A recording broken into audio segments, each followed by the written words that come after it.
नमस्कार साथीहरु, तपाईहरुलाई स्वागत छ नेप्से भिजन युट्युब च्यानलमा। के तपाई शेयर बजारमा लगानी गर्नुहुन्छ तर बोनस शेयर र क्याश डिभिडेन्ड के हो भनेर अझै स्पष्ट थाहा छैन? आजको भिडियोमा हामी यी दुई महत्त्वपूर्ण विषयमा विस्तृत रूपमा जानकारी दिनेछौं। कुन कम्पनीले कुन समयमा बोनस दिन्छ, कसरी पाइन्छ र कुन गल्तीका कारणले तपाईहरुले पाउन सक्नुहुन्न। पूरा भिडियो हेर्नुहोस्।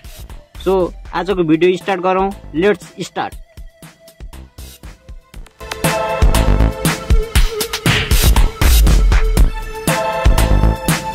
बोनस शेयर भनेको के हो?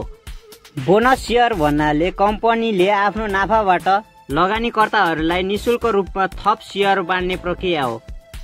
कम्पनीले क्याश बचत गर्न चाहन्छ र शेयर धनीलाई लाभ बाँड्न पनि चाहन्छ भने बोनस शेयर दिने चलन छ। उदाहरणको लागि, तपाईहरुले कुनै कम्पनीमा 100 किता शेयर राख्नु भएको छ। कम्पनीले 10% बोनस दिने निर्णय गर्छ। त्यस अनुसार तपाईलाई 10 किता थप शेयर निशुल्क दिइनेछ। बोनस शेयरले तपाईको शेयर संख्या बढाउँछ तर कुल मूल्य स्थिर रहन्छ। यसले नेप्सेमा मूल्य समायोजन गर्छ, जसलाई प्राइस एडजस्टमेन्ट भनिन्छ। अब कुरा गरौँ बोनस शेयर कसरी पाइन्छ। बोनस शेयर पाउनको लागि तपाईले दुई कुरा बुझ्नुपर्छ: book close date, record date. Book close date भन्दा अगाडि तपाई शेयर किनेर डिमेटमा राख्नु भयो भने मात्र तपाईले बोनस शेयर पाउनुहुन्छ। त्यसपछि कम्पनीले प्रमाणित लगानीकर्तालाई बोनस शेयर वितरण गर्छ। यो प्रक्रिया 7 बाट स्वीकृत पछि मात्र हुन्छ। अब कुरा गरौँ क्याश डिभिडेन्ड भनेको के हो। क्याश डिभिडेन्ड भन्नाले कम्पनीले नाफाबाट नगद रुपैयाँ लगानीकर्ताहरूलाई बाँडफाँड गर्ने लाभ हो। उदाहरणको लागि, तपाईको खातामा कम्पनीले रु 5 क्याश डिभिडेन्ड दिने निर्णय गर्छ।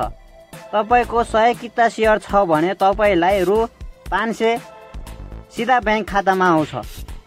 क्याश डिभिडेन्ड करयोग्य हुन्छ। 5% टिडिएस सरकारलाई बुझाइन्छ, अर्थात् तपाईको खातामा नेट रकम मात्र आउँछ।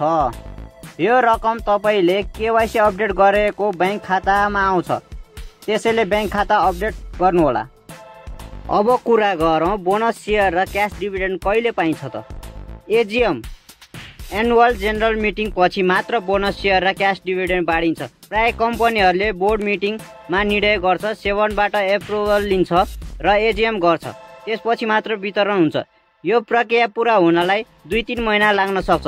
त्यसैले धैर्य गर्नुहोस् र नेप्सेमा सूचना हेर्नुहोस्। अब तपाईहरुलाई बोनस शेयर र क्याश डिभिडेन्डको बारेमा स्पष्ट थाहा भयो होला। अझै केही प्रश्न छ भने तल कमेन्ट गर्नुहोस्, हामी जवाफ दिने नै छौं।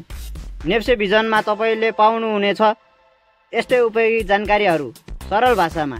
सब्स्क्राइब गर्न नबिर्सनु होला र शेयर गर्नुहोस् साथीहरुलाई। धन्यवाद।